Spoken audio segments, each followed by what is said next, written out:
महासागर पृथ्वी के 70% से अधिक हिस्से में फैले हुए हैं। अमेरिका का लगभग 50% हिस्सा पानी के अंदर है। हम अब तक महासागरों के केवल 5% हिस्से के बारे में ही जान पाए हैं। चंद्रमा पर 12 लोग जा चुके हैं, लेकिन पृथ्वी की सबसे गहरी जगह मारियाना ट्रेंच तक पहुंचने वाले लोगों की संख्या केवल 4 ही है। समुद्र की गहराई तक पहुंचने के लिए दबाव एक बहुत बड़ी रुकावट है। ज्यादा गहराई पर तापमान बहुत कम हो जाता है, विजिबिलिटी 0 हो जाती है और दबाव इतना ज्यादा हो जाता है कि अंतरिक्ष में जाना समुद्र तल में जाने से ज्यादा आसान लगने लगता है। गहराई में आपके शरीर पर हवा का दबाव इतना ज्यादा हो जाता है मानो 100 हाथी या 50 जंबो जेट आपके सर पर रख दिए गए हों। पानी में जमीन से 1000 गुना ज्यादा दबाव होता है। अंतरिक्ष में जब हम पृथ्वी के वायुमंडल से गुजरते हैं तो दबाव 0 हो जाता है। ग्रहों के बारे में पता लगाना समुद्र तल के बारे में जानने से ज्यादा आसान काम है। अंतरिक्ष में खोज करने के लिए नासा रेडियो तरंगों का उपयोग करता है, लेकिन इसका इस्तेमाल समुद्र के लिए नहीं किया जा सकता है। समुद्र के अरबों खरबों गैलन पानी के कारण ऐसा करना मुमकिन ही नहीं है। एक तरफ जहां पैसिफिक महासागर छोटा हो रहा है, वहीं अटलांटिक महासागर बढ़ रहा है। काफी साल पहले अटलांटिक महासागर मौजूद भी नहीं था। इसके बनने का कारण नॉर्थ और साउथ कॉन्टिनेंट का अलग होना था। अब ये हर साल 2 इंच की दर से बढ़ रहा है, जबकि पैसिफिक महासागर छोटा हो रहा है। महासागरों की अपनी आवाज भी होती है, जिसे ब्लूप कहते हैं। 1997 में वैज्ञानिकों ने इसकी डरावनी आवाज की खोज की थी। ये आवाज काफी तेज थी और इसकी फ्रीक्वेंसी भी काफी कम थी। कुछ साल बाद दूसरी स्टडीज ने बताया कि ब्लूप और कुछ नहीं बल्कि ग्लेशियर से टूट रहे आइसबर्ग से निकलने वाली आवाज थी।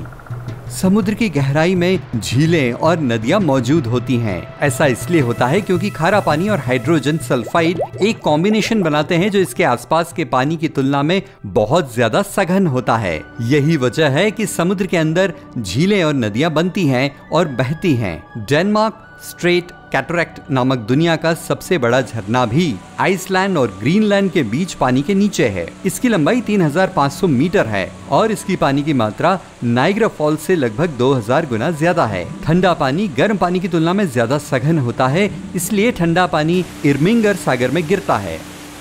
दुनिया की सबसे लंबी पर्वत श्रृंखला भी पानी के नीचे की रहस्यमयी दुनिया के अंदर छिपी है। मिड ओशन रिज लगभग 65,000 किलोमीटर है। लोग इस रिज के बारे में लगभग 1% ही जान पाए हैं। हम इस श्रृंखला के बारे में इतना भी नहीं जानते जितना हम मंगल या शुक्र ग्रह के बारे में जानते हैं। चैलेंजर डीप मारियाना ट्रेंच का दक्षिणी भाग, ये 11,000 मीटर से ज्यादा की गहराई पर एक छोटी सी घाटी है। अगर हम दुनिया के सबसे ऊंचे पर्वत माउंट एवरेस्ट को चैलेंजर डीप में रखें तो भी इस पहाड़ की चोटी और पानी की सतह के बीच 2 किलोमीटर का फासला रह जाएगा। पानी में 94% जलीय प्राणी रहते हैं और हम अभी तक लगभग 2/3 समुद्री जीवन के बारे में भी नहीं जान पाए हैं। इसलिए अभी भी लगातार नई प्रजातियों की खोज होती रहती है, जिनमें गॉब्लिन शार्क, फैंग टूथ और फ्रिल्ड शार्क जैसी खौफनाक प्रजातियां शामिल हैं। जरा सोचिए कि उस पानी में न जाने और क्या क्या छुपा होगा। पानी के अंदर काफी खजाना भी छिपा हुआ है। महासागरों में लगभग 2 करोड़ टन सोना है, लेकिन इसे निकालने और इसका खनन करने का कोई सस्ता तरीका नहीं है। ये पूरे समुद्र तल पर बिखरा हुआ है। अगर हम इसे निकाल पाए तो दुनिया के हर इंसान के हिस्से में लगभग 4.08 किलोग्राम सोना आएगा। कोरल में एक प्रकार की परत होती है जिससे वो सीधे सूर्य की किरणों के संपर्क में आने पर भी आराम से रह सकते हैं। आप कह सकते हैं कि जैसे उन्होंने एक प्राकृतिक सनस्क्रीन बना ली हो। कोरल जीवित प्राणी होते हैं। उनके शरीर पर मुंह, आंखें या ऐसा कोई प्राण नहीं होता जिसे कहा जा सके कि वो एक चट्टान से अधिक कुछ हैं, लेकिन वह समुद्री इन्वर्टिब्रेट की श्रेणी में आते हैं। हमारे ग्रह के ऑक्सीजन का एक बड़ा हिस्सा समुद्र से आता है। वैज्ञानिकों का दावा है कि समुद्र से लगभग 50 से 80% ऑक्सीजन आती है। समुद्री पौधे ऑक्सीजन का उत्पादन करते हैं, जिनमें ज्यादातर एल्गी होती है। एक सुनामी 30 मीटर तक लंबी हो सकती है, लेकिन सतह के नीचे की लहरें और भी बड़ी होती हैं और गिरने से पहले ये 240 मीटर की ऊंचाई तक पहुंच सकती हैं। अंटार्कटिक की मछलियों के शरीर के अंदर प्रोटीन होते हैं जो एक प्रकार के प्राकृतिक एंटी फ्रीजर के तौर पर काम करते हैं। ये प्रोटीन बर्फ के क्रिस्टल से जुड़ जाते हैं और पानी के बहुत ठंडा होने पर मछली को फ्रीज होने से बचाते हैं। सीप को कान के पास लगाने पर दूर किसी समुद्र तट पर लहरों के चलने की आवाज आती है, जैसे कि उस सीप की यादें अंदर फंस गई हों।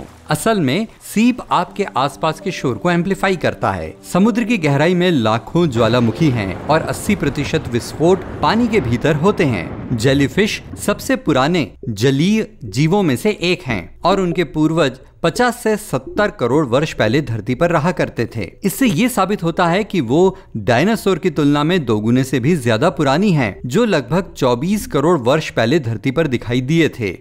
शार्क भी लगभग 40 करोड़ वर्षों से धरती पर मौजूद हैं। मजेदार बात यह है कि उनमें हड्डियों की जगह कार्टिलेज होती हैं, जिससे हमारी नाक और कान बने होते हैं। उनकी त्वचा एक ऐसे पदार्थ से ढकी होती है जो फिश स्केल्स डर्मल डेंटिकल की तुलना में दांतों की तरह लगते हैं। इसके साथ उनकी स्किन सैंडपेपर की तरह लगती है। ये उन्हें पानी में तेज और शांत होने में मदद करता है। सबसे छोटी शार्क, जिसे ड्वार्फ लैंटर्न शार्क कहा जाता है, वो समुद्र की सबसे छोटी मछलियों में से एक है। अब तक मिली सबसे बड़ी ड्वार्फ लैंटर्न शार्क की लंबाई 20 सेंटीमीटर थी।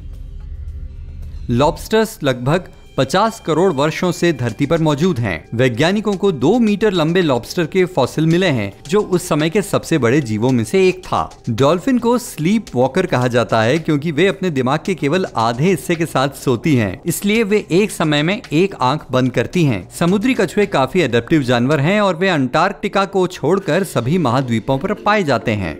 ऑक्टोपाई बड़े गजब के समुद्री जीव होते हैं। इनमें नीला खून, 3 दिल और 9 दिमाग होते हैं। एक दिमाग केंद्रीय और अन्य 8 उनकी 8 भुजाओं में वितरित होते हैं। इनकी बाहु लगभग 100 दिन में फिर से उग सकती है। समुद्री स्पंज में सिर, आंखें, मुंह, हड्डियां, फेफड़े, दिल या दिमाग नहीं होते हैं, लेकिन वे फिर भी एक जीवित प्राणी हैं। एक समुद्री घोड़ा तकनीकी रूप से एक मछली ही होता है, भले ही ये मछली जैसा नहीं दिखता। इस जंतु में पेट या दांत नहीं होते हैं। भोजन इनके डाइजेस्टिव सिस्टम में बहुत तेजी से गुजरता है, इसलिए इन जानवरों को जीवित रहने के लिए लगभग हर समय भोजन चाहिए होता है। समुद्री घोड़े प्रतिदिन 3000 से अधिक समुद्री श्रिम्प खा सकते हैं।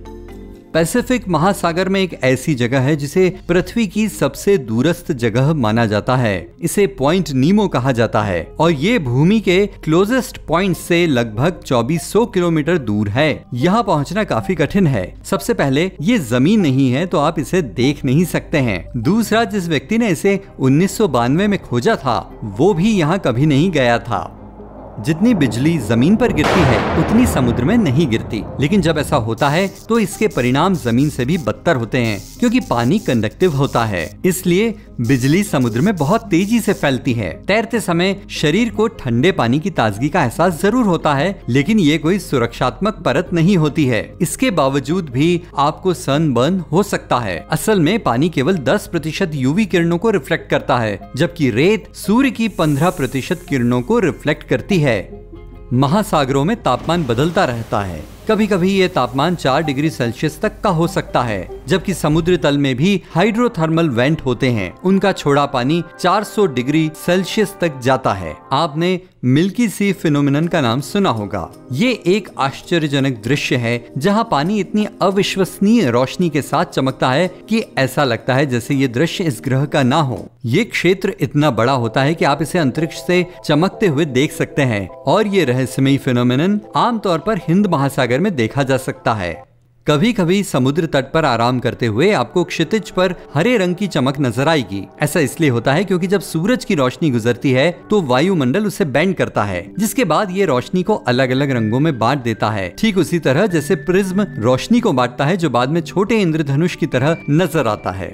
ब्लैक होल में अविश्वसनीय रूप से मजबूत गुरुत्वाकर्षण बल होता है, जो वस्तुओं को अंदर खींचता है, यहाँ तक कि इससे रोशनी भी नहीं बच पाती है। ऐसा ही कुछ महासागरों में पाए जाने वाले ब्लैक होल के साथ भी होता है। जी हाँ, और उन्हें देखने के लिए आपको अंतरिक्ष में जाने की जरूरत भी नहीं है। आप उन्हें पृथ्वी पर ही देख सकते हैं। फर्क सिर्फ इतना है कि ये रोशनी नहीं बल्कि पानी को खींचता है। ये विशाल भंवर कभी कभी एक पूरे शहर जितने बड़े हो जाते हैं। ये मेन करंट के खिलाफ घूमते हैं और इनके साथ रास्ते में आने वाली हर चीज भी घूमती है।